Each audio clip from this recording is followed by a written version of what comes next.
स्वामी श्री जयदेव जी महाराज जगन्नाथ भगवान के बहुत बड़े भक्त थे। बंगाल में इनका जन्म हुआ। बंगाल से ये चल करके जगन्नाथपुरी पहुंचे और भगवान श्री जगन्नाथ जी का बहुत श्रद्धा से भजन किया करते थे। पास के ही एक जंगल में आप बड़े प्रेम से जगन्नाथ भगवान का भजन करते थे। एक दिन जगन्नाथ भगवान के मंदिर में एक पंडित जी आए। उन्होंने कहा, हे जगन्नाथ जी, हमारी कोई संतान नहीं है। यदि संतान हुई तो पहली संतान हम आपको भेंट कर देंगे। संयोगवश जगन्नाथ भगवान की कृपा से पंडित जी के घर समय पर एक बेटी का जन्म हुआ। बेटी के बाद फिर बेटा भी हुआ। जब बेटी विवाह के योग्य हो गई तो पंडित जी ने जगन्नाथ भगवान के चरणों में लाकर अपनी बेटी को रख दिया। प्रभु, मैंने कहा था पहला बच्चा आपका, ये रही आपकी पहली बेटी आपके चरणों में, आप जानो आपका काम। पिताजी जानने लगे। तब जगन्नाथ भगवान ने पंडित जी के स्वप्न में कहा, जाओ इस बेटी को जयदेव जी को देकर आओ। पंडित जी ने बेटी का नाम था पद्मावती। पद्मावती को लेकर के जयदेव जी जंगल में बैठे थे। उनके पास ले जाकर अपनी बेटी दे दी। महाराज, जगन्नाथ भगवान ने कहा है कि इस बेटी से आप विवाह कर लो। जगन्नाथ जी ने सुना, हे भगवान। जयदेव जी ने कहा, हे भगवान, हम तो बाबा जी हैं, भगवान का चिंतन कर रहे हैं और आप हमें गृहस्थी में उलझाना चाहते हैं। हमें ये गृहस्थी का चक्र नहीं चलाना। आप अपनी बेटी को लो और जाओ। पंडित जी बोले, भगवान जगन्नाथ जी का आदेश है। अब जयदेव जी संकट में पड़ गए। जगन्नाथ जी का आदेश है, अब पालन करें। तो गृहस्थी और गृहस्थ आदमी फिर, और जयदेव जी ऐसे थे कि एक वृक्ष के नीचे रात गुजार लेते थे तो उस वृक्ष के नीचे दूसरी रात कभी नहीं गुजारते थे। अर्थात चलते फिरते संत थे। संत सुखी विचरंत मही। संत वही है जो विचरण करता हो। देव जी भी विचरण करते थे। शादी का प्रस्ताव आया, भगवान की कृपा हुई। अब ठुकराएं कैसे? उन्होंने विवाह कर लिया। जब विवाह किया तो जो पद्मावती थी वो भी परम भक्त थी। भगवान की ही तो प्रदान की हुई पुत्री थी ना। बहुत प्रेम करती थी भगवान से। बड़ी सती सावित्री की तरह पतिव्रता नारी। अब संत जी संत वेश से गृहस्थ में प्रवेश कर गए। स्वामी श्री जयदेव जी बड़े प्रेम से अपने जीवन का निर्वहन करने लगे। जो हरि इच्छा से मिल जाए उसी को खाकर अपना जीवन यापन करने लगे। उन्होंने गीत गोविंद लिखा। इस गीत गोविंद में श्री जयदेव जी अपना भाव प्रकट करते हैं। इसमें एक भाव है कि श्री जयदेव जी एक दिन अपनी पत्नी के साथ बैठे थे और वो ये गीत लिख रहे थे कि श्याम सुंदर राधा रानी से कहते हैं, राधा तुम अपना चरण मेरे मस्तक पर रख दो। जयदेव जी ये पद लिख ना पाए। ये पद इसलिए ना लिख पाए कि वो कह रहे हैं कि राधा रानी अपना चरण मेरे मस्तक पर रख दो। तो जयदेव जी को बड़ी लज्जा आई कि राधा रानी तो उनकी प्रेमी है। तब तक पद्मावती ने कहा, भोजन तैयार है, भोजन कर लो। जयदेव जी बोले, मैं स्नान करके आता हूं। तो आप श्री स्नान करने गए। तब तक भगवान स्वयं जयदेव जी का रूप बनाकर आए और उन्होंने कहा, पद्मावती लाओ जरा हम पद पूरा कर दें। अरे पद्मावती ने कहा आप तो स्नान करने गए थे, जल्दी आ गए। अरे मुझे पद याद आ गया। तो उन्होंने भगवान स्वयं गीत गोविंद का पद लिखते हैं और पूरा करके पद्मावती ने कहा कि अब भोजन कर लीजिए। तो पद्मावती जी ने भोजन कराया और भगवान से कहा आप थोड़ा सा विश्राम कर लीजिए, मैं भी भोजन ग्रहण करती हूं। पति को खिलाकर पद्मावती भोजन करने लगी। तब तक असली पति अर्थात जयदेव जी आए नहाकर आए। तो उन्होंने कहा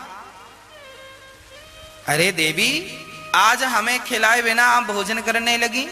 पद्मावती जी ने कहा आपने खा तो लिया, अब भी तो आपने अपना पद पूरा किया और आपने भोजन किया।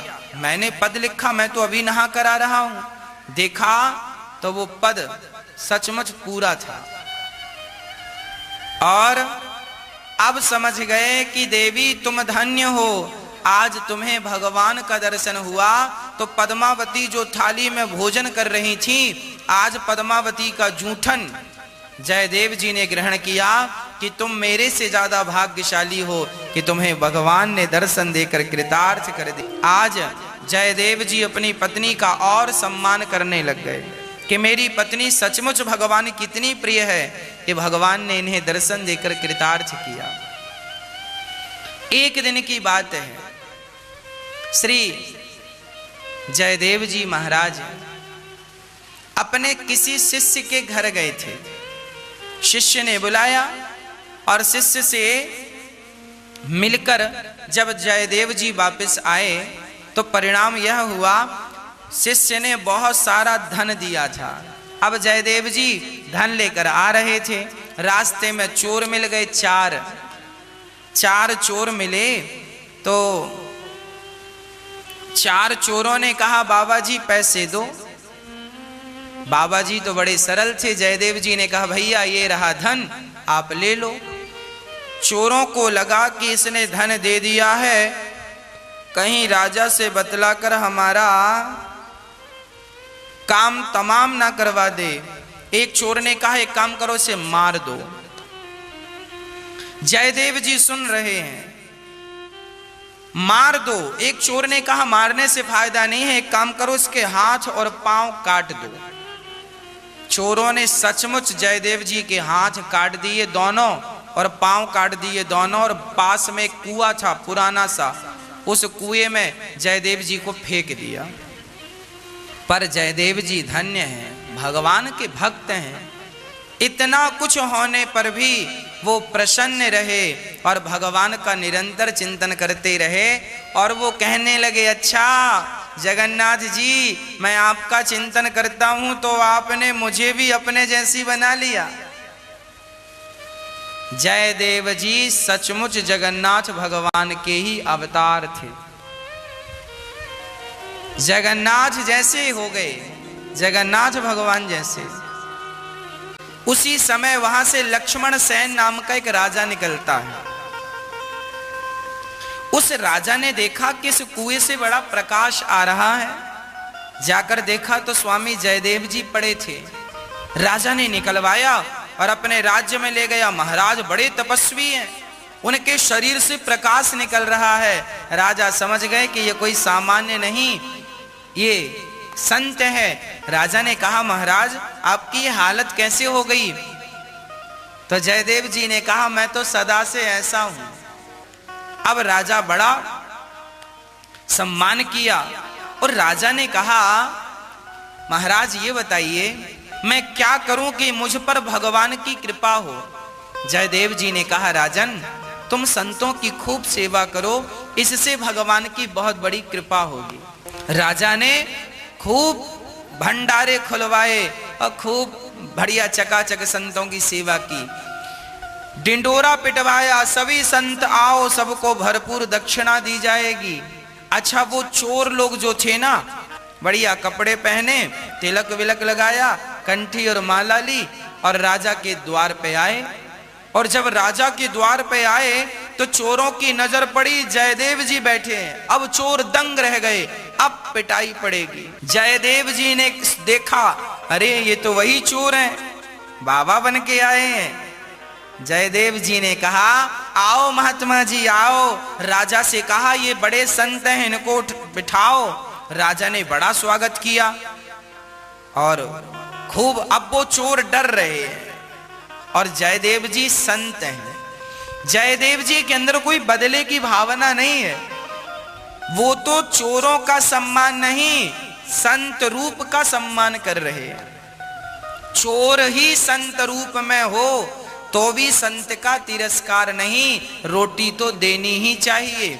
स्वामी श्री जयदेव जी महाराज उन चोरों का बड़ा सम्मान करा। राजा से कहते हैं इनको बढ़िया व्यवस्था करो ठहरने की। अब राजा ने ठहरने की, खाने की और सोना चांदी लाद दिया। अब चोर बार बार राजा से कह रहे हैं राजा जी हमें आज्ञा दो। अब राजा को लगा ये बार बार आज्ञा मांग रहे हैं। जयदेव जी समझ गए कि ये डर गए हैं, तो जयदेव जी ने कहा राजा साहब इन्हें बहुत धन देकर विदा करो। राजा को लगा ये कोई महापुरुष हैं, बहुत धन देकर गाड़ी में धन भरवाया और अपने सैनिकों को कहा जाओ इनके स्थान तक छोड़कर आओ ताकि रास्ते में इनका धन कोई लूट ना ले। अब वो चारों चोर वहां से प्राण बचाकर भागे और उनके साथ सैनिक थे। तो एक जगह रुके सब लोग।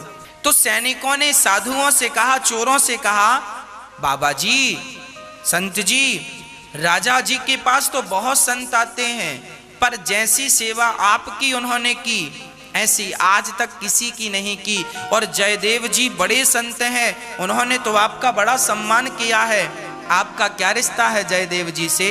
तो चोरों ने कहानी बना दी। चोरों ने कहा कि ये जो जयदेव जी है ना, हम लोग बहुत पहले एक ही जगह पे काम करते थे। तो ये जयदेव जी जो थे ना, इन्होंने वहां पे काम करते करते उस व्यक्ति की चोरी कर ली और ये पकड़े गए। तो राजा ने कहा कि इनको मार डालो। तो हम लोगों ने मारा नहीं, बस हाथ पांव काट दिया। तब से जयदेव जी हमारा बड़ा एहसान मानते हैं। देखो चोरों ने झूठी कहानी बनाई, एक अच्छे संत का अनादर किया, जबकि उनके अंदर इतना सा कपट नहीं था। वो चाहते तो इन्हें मरवा डालते, पर संत हृदय नवनीत समाना, मक्खन की तरह संत का हृदय होता है।